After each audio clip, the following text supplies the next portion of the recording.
Just looks as though that the Saints are, they're struggling defensively.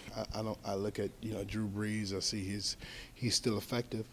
And they still can score points. But as you know, in today's NFL, you've got to be strong defensively. I think that's where the weakness comes in. I think it's a combination of poor drafting in the middle rounds and poor selection in free agency, which is put the organization behind the eight ball, and from a standpoint of money and salary cap issues, because there's no reason that they should have that much dead money and not have players that are contributing. So I think you got to look at management and say, we've got some issues that we have to address, and look at yourself before you look at the players on the field, because from a management perspective, you've got to do a better job of getting the right player in the right position.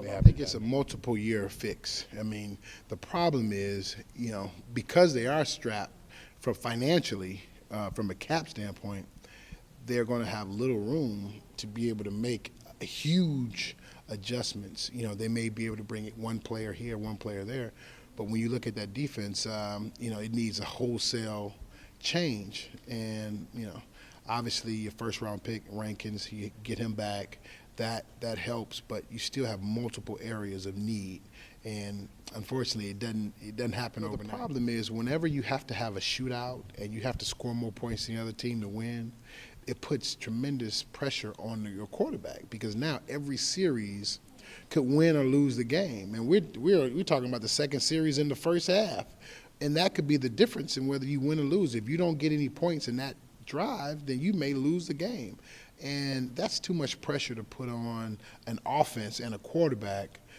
to have to go out there and outscore an opponent, because ultimately you're asking him to play a way that is not conducive to being really effective. You've got to force things that you probably don't need to. Sometimes the defense will win a series, and you have to punt. Punting is a good option, but when you have to score points, or try to score points every series, then maybe you force some things that you probably under normal circumstances wouldn't. So I think the lack of defense puts the offense in a very, very tough position.